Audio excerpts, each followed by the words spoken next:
How we doing? So I wasn't going to do a video today. I've got loads of sewing to do.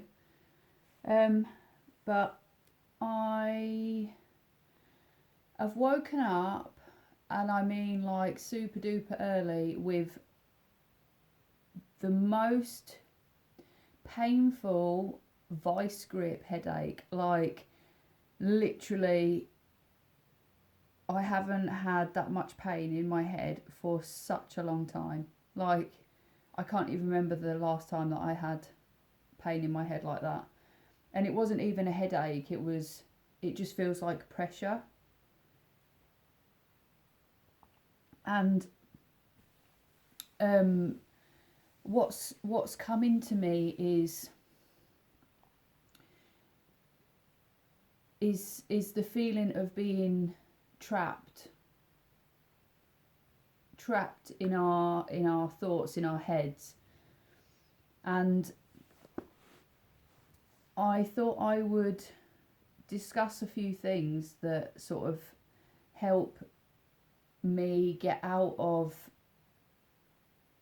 my head. So one of the things is that I find that keeps me trapped in my head is a lack of duality. And duality exists in all forms. And I'll talk about something as a small topic and then something as a big topic, like to try and tell you my thoughts on duality. So yesterday I mentioned that my son's dad hasn't paid his maintenance. Now, that wasn't a dig. That was me saying that this has happened and this is how I'm going to deal with it. And I'll just explain why it wasn't a dig, because, and this is how I think I deal with things, quickly, efficiently.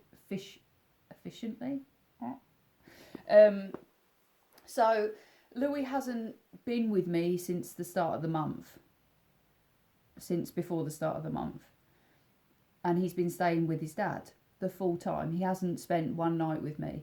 So realistically, in terms of money exchange and things like that, then he is doing the logical thing for him, because he is looking after Louis all of the time.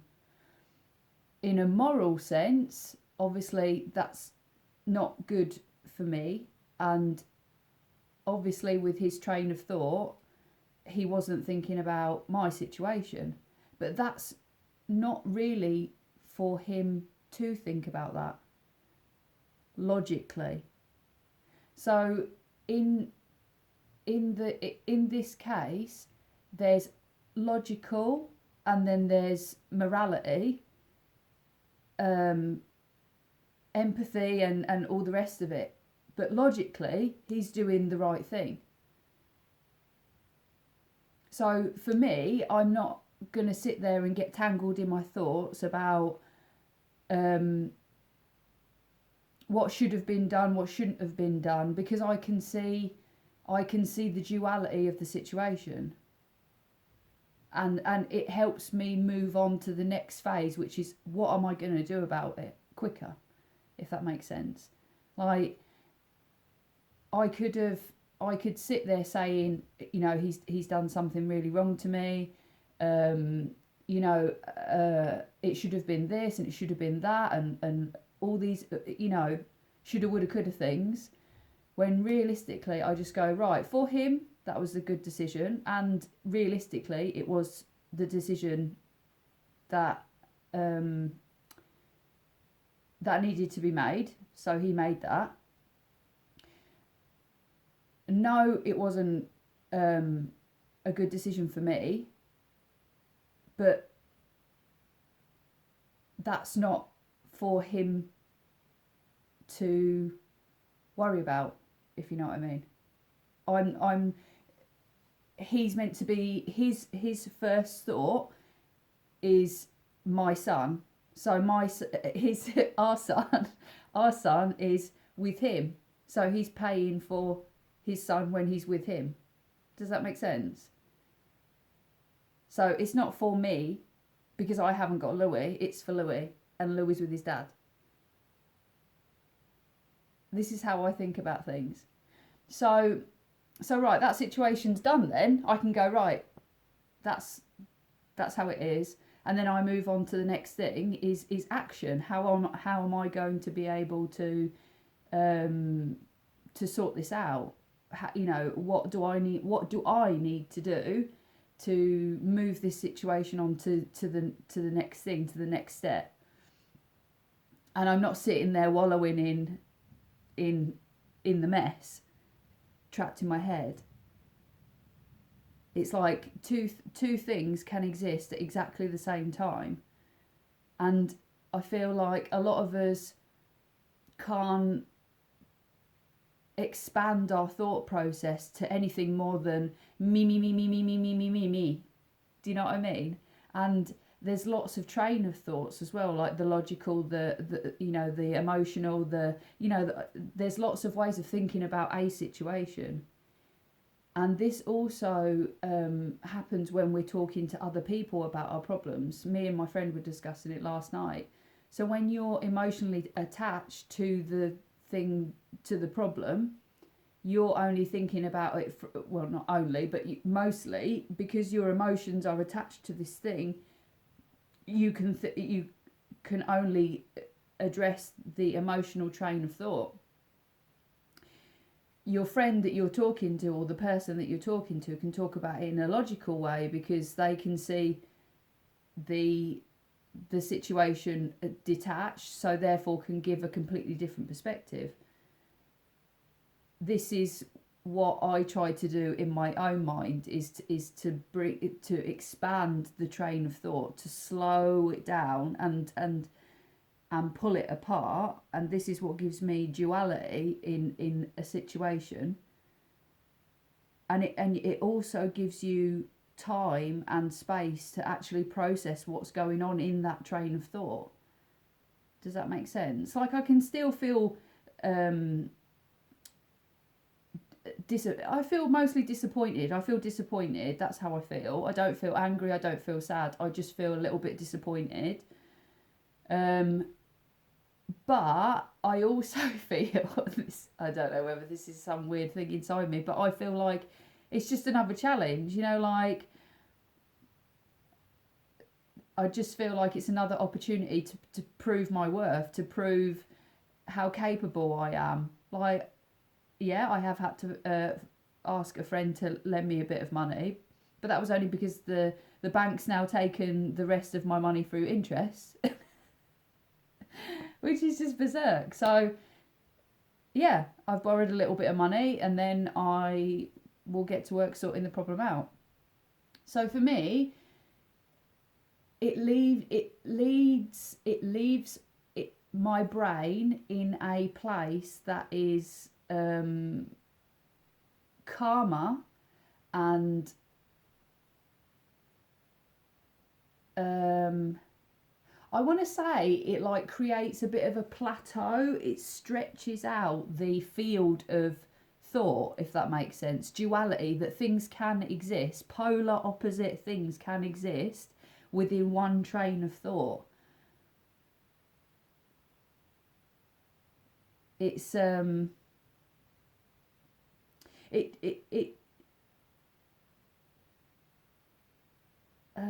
can I say it?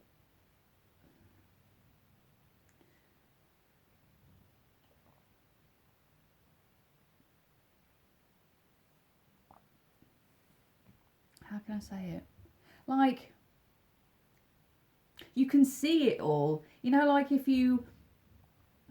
I've just got this image in my head of like someone walking up this humongous hill, and then you can just see everything in front of you. Duality, that's what duality is to me, is you feel like you've got this humongous problem, but then if you lay it out in front of you and sort of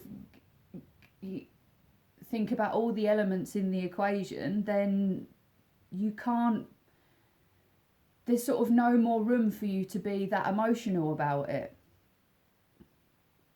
Like you're not all tangled up in this big fat knot in your head. So I'll just talk about like a bigger example of duality in my life where it's really notable. So when my mum passed away, I felt incredibly calm about her passing. It was like, it was just utter peace. Like I knew that it was the perfect way for her to go, exactly the right time in her life to go. Like everything about it was just, I just felt so calm. But then on the same time, the rage that came with her passing was just something that I can't even put into words. Like, yeah, I just, there are no words to explain that kind of feeling. I've never felt anything, not that I wanted to hurt anybody, but just like, just as if red, red, like crazy red, like, and black, just so much rage. And for so long, when anybody was sort of saying, I'm sorry for your loss and things like that, I was just like, what the fuck are you sorry for? Like, I was just like, I don't want to talk to anyone, I don't want to see anyone, I don't want anyone near me. Like, even if someone were to even step slightly next to me, it was just like, get the fuck away from me. And it lasted so long. It's so long. But then at the same time, I felt really calm about my mum's passing. It was so odd, but they existed. It was almost like this little deer, calm deer, was like, wide-eyed, sitting there like, yeah, everything's okay. And then there was just this big, angry, like, bear, ripping the whole forest and everything and the woods and everything around this little deer, ripping it to pieces and smashing everything up. And the little deer's just like, it was so strange looking back at how polar opposites my sort of mind frame was at the time. But I did loads of shadow work and inner child work at that time, and I realised that it was my little self, my child that was my inner child that was so angry at my mum for not stopping the things that happened to me, from not protecting me when I was a child, and for me to not be able to talk to her about what happened and all this kind of thing. And I realised that I could, like, my mum is my hero and still is my hero, and literally I loved every single molecule of that woman. And I think she is amazing, she was amazing, she was the most amazing mum. But at the same time, like, on the complete dual side, she kept me bound to a really abusive situation, relationships, because she didn't have the strength to walk away. She didn't have the strength in herself to change it. And her ideals and about you know, keeping the family together and things like that kept me in this, entrapped in her in abuse. And but it didn't stop me from loving her.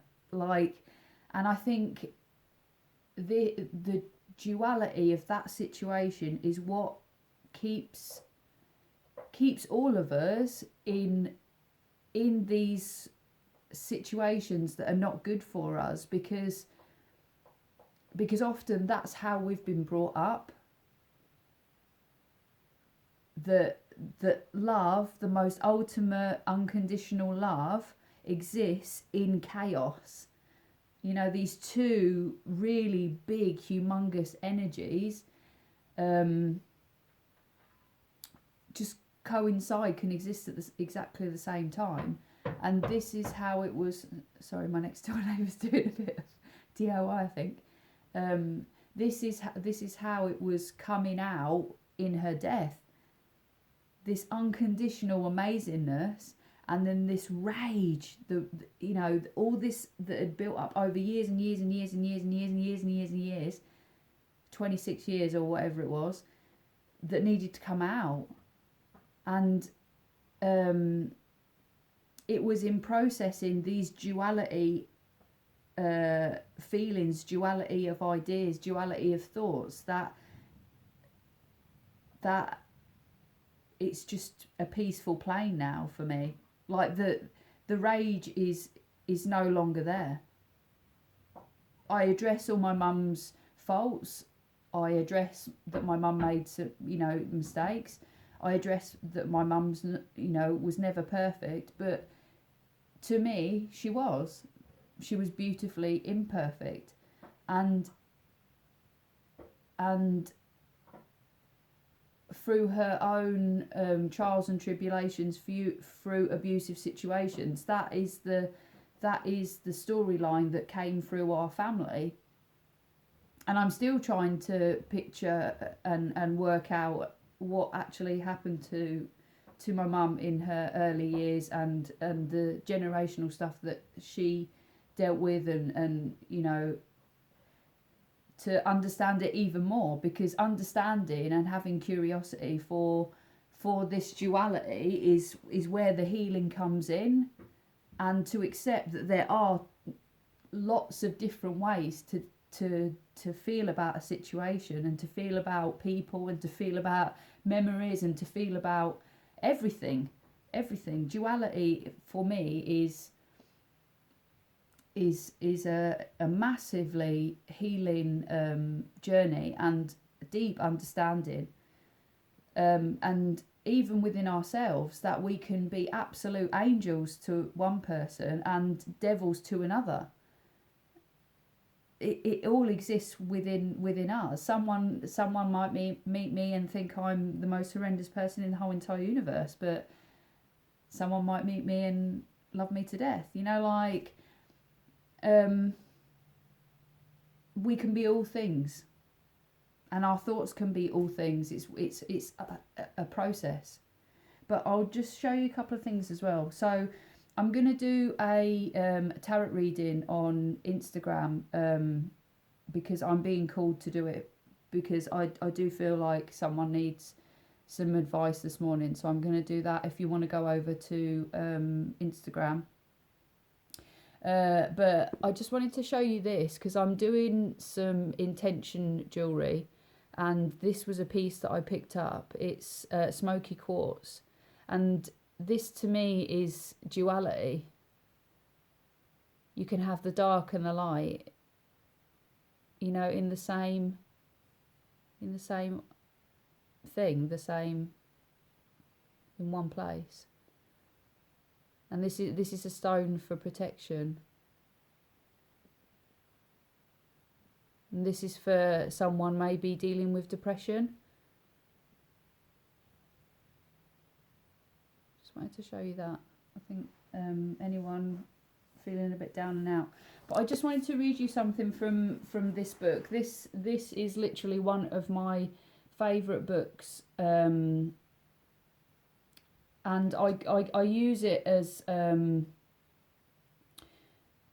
you know, just to go at, I'll pick a page just at random. So I just thought I'll have a pick. It's verse 51, natural birthing. All in the universe derive from the primal integrity. The interaction of yin and yang shapes and nourishes them, and evolution ever transforms them in their endless ecological dance. Therefore, in its own way, every entity celebrates its primal mother, not out of any mandate, not out of any obligation, but solely as the expression of its own integrity.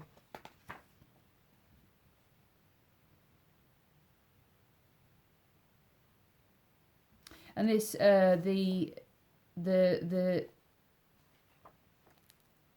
just read it. Just read it. It's such a healing.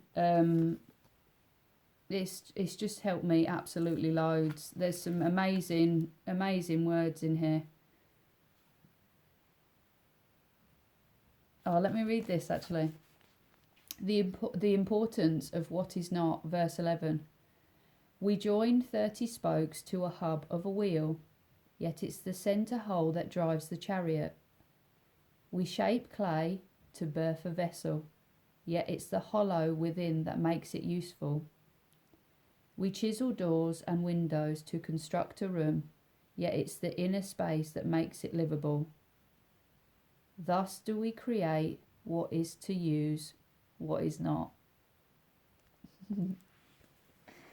That has helped me absolutely tons. Like space and time,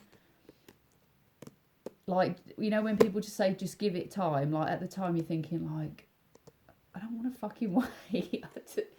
But it's to create space, to create, and honestly this is like my vision for what I'm trying to do is literally just that, just to pave the way for deeper understanding, to pave the way for people to be able to talk about difficult things, to flatten the ground so that people have somewhere to feel comfortable and to, you know, to make a nest and to chill and to feel safe. Like, we don't get that. We don't get the space to change. Like, once we do something wrong, it's like there's no going back. It's like we have to keep on with these fucking ridiculous storylines that we're never going to change, and we'll always be like this, and that person's horrendous, and that person's evil, and that person's a narcissist, and that person's an abuser. Like, what? I just don't get it, and I've never got it, and yeah. that honestly, that's one of my favourite verses. Get this book, it's brilliant. I'll try and read some more out, but can I just read this one to you and then I'm going to go. Verse 44, choices. Which do you value more, your wealth or your wellness? Which is more harmful, to lead or to lose? The greater is your attachment, the more bereft is your release. The more you hoard, the less is left to enjoy. Those on the path to the great integrity flow without forcing, leaving no space for disasters. It's so good. It's so good.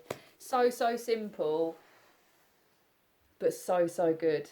Like, I don't read a lot of books. I honestly don't. I read when I want to confirm something that's come to me mostly, or I read books that have been recommended, or gifts. That's all I tend to read, because I was so weird. I was talking to a friend about this last night as well. I get so much channeled information, so much, it's ridiculous, that I really don't have time to read books. And I know that sounds ridiculous, but I feel like I've been speaking more about like being a prophet because of the amount of information that I get coming through. I've got so many notebooks and drawings and things of all these different inventions and ways of solving problems and medical care and all this sort of stuff that's constantly coming through. It's crackers. I haven't got time to read books, but I do enjoy reading good books, and this is one of them. So if you can get that, it's a really good book if you're feeling stuck in your head. And I always seem to turn to the right page, obviously the synchronicity of the universe and that kind of thing. But I just wanted to speak about that. And yeah, if you want to catch me on the live, I'm just going to do a quick reading for whoever it resonates. But yeah, my headache's gone now. I hope this helps.